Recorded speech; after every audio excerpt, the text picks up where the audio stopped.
ನಾವು ಮಾಡೋದು ಪ್ರತಿಯೊಂದು ಒಂದು ಧ್ಯಾನ ಬಿಟ್ಟು ಬೇರೆ ನಾವು ಮಾಡೋದು ಎಲ್ಲದೂ ಒಂಥರ ಕರ್ಮಕಾಂಡ, ಎಲ್ಲ ದೇಹಕ್ಕೆ ಸಂಬಂಧಪಟ್ಟಿತ್ತು.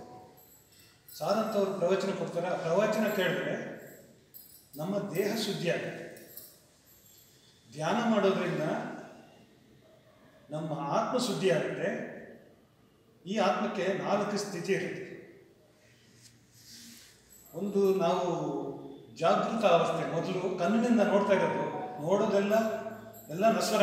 ನಾವು ಕಣ್ಣಿಂದ ಏನು ನೋಡ್ತೀವಿ ಅದೆಲ್ಲ ನಾಶ ಆಗುವಂಥದ್ದು. ಇದು ಜಾಗೃತ ಅವಸ್ಥೆ. ಜಾಗೃತ ಅವಸ್ಥೆಯಲ್ಲಿ ನಮ್ಮ ಜೀವಾತ್ಮ ನಮ್ಮ ಕಣ್ಣಿನಲ್ಲಿರುತ್ತೆ. ಅದು ಬಿಟ್ಟು ನಾವು ನಿದ್ರೆ ಮಾಡುವಾಗ ಸ್ವಪ್ನ ಬರುತ್ತೆ. ಸ್ವಪ್ನದಲ್ಲಿ ಏನಾಗುತ್ತೆ ಅಂದರೆ, ಈ ಜಾಗೃತ ಅವಸ್ಥೆಯಲ್ಲಿ ದೇಹ, ಮನಸ್ಸು, ಬುದ್ಧಿ ಅಂದರೆ ಪ್ರಾಣ, 3 ಇರುತ್ತೆ. ಯಾವಾಗ ನಾವು ಸ್ವಪ್ನಾವಸ್ಥೆಯಲ್ಲಿ ಇರ್ತೀವೋ ಆವಾಗ ನಮಗೆ ದೇಹ ಇರಲ್ಲ, ಮನಸ್ಸು ಇರುತ್ತೆ, ಪ್ರಾಣ ಇರುತ್ತೆ. ಸ್ವಪ್ನಗಳೆಲ್ಲ ಕಾಣಿಸ್ತದೆ, ಅದು ಶಾಶ್ವತ ಅಲ್ಲ. ಕಣ್ಣು ಬಿಟ್ಟು ನೋಡಿದಾಗ ಅದು ಮಾಯ ಆಗುತ್ತೆ. ನಾವು ಜಾಗೃತ ಅವಸ್ಥೆಯಲ್ಲಿ ನೋಡೋದು ಶಾಶ್ವತ ಅಲ್ಲ, ನಮ್ಮ ಸ್ವಪ್ನದಲ್ಲಿ ಬಂದಿರೋದು ಶಾಶ್ವತ ಅಲ್ಲ. ಈಗ 3ನೇ ಅವಸ್ಥೆ ಸುಷುಪ್ತಿ.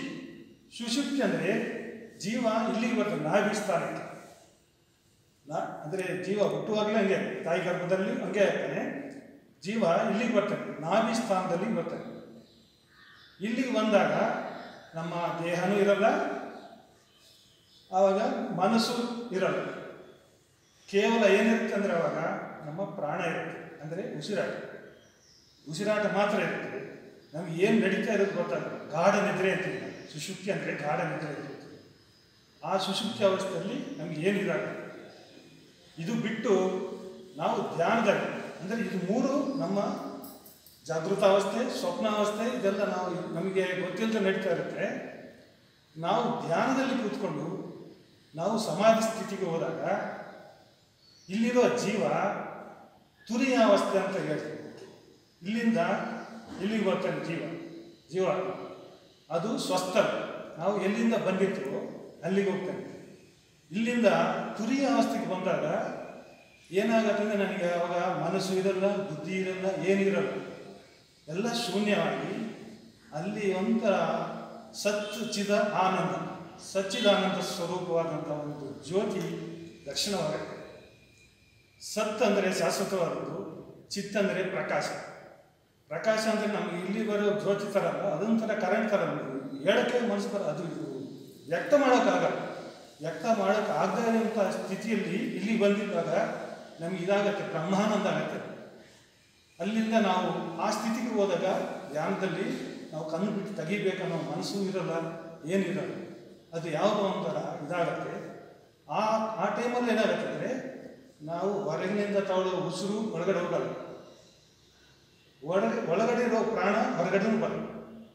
ಅದೊಂದು BP ಮಿಷನ್ ಅಂತ ಇರುತ್ತೆ ನೋಡಿ. BP ಮಿಷನಲ್ಲಿ ಮೆಕ್ಯುರಿ ಇರುತ್ತಲ್ಲ, ಅದು ಕೆಳಕ್ಕೆ ಮೇಳಕ್ಕೆ ಹೋಗ್ತಾ ಇರುತ್ತೆ. ಅದೇ ಥರ ಏನಾಗುತ್ತೆ ಅಂದರೆ, ನಮ್ಮ ಇಲ್ಲಿಂದ ಇಲ್ಲಿ ತನಕ ಬರ್ತಾ ಇರುತ್ತೆ, ಮತ್ತೆ ಇಲ್ಲಿಗೆ ಹೋಗ್ತಾ ಇರುತ್ತೆ. ಆಚಿನಿಂದ ಇದು ಬರೋಲ್ಲ, ಉಸಿರು ಬರಲ್ಲ, ಇದು ತಗೊಳ್ಳೋಕ್ಕೂ ಆಗಲ್ಲ. ನಮ್ಗೆ ಏನಾಗಿದೆ ಅಂತ ಗೊತ್ತಾಗಲ್ಲ. ಅದು ಬ್ರಹ್ಮಾನಂದ ಸ್ಥಿತಿ. ಆ ಸ್ಥಿತಿಗೆ ಸೇರಿಕೊಂಡಾಗ ಬೇರೆ ಏನಿರಲ್ಲ, ಬೇರೆ ಯಾವ ದೇವರು ಯಾವುದು ಇದು ಏನು ಕಾಣಿಸಲ್ಲ. ಸಮಾಧಿ ಅಂದರೆ ಬೇರೆ ಏನಿದೆ.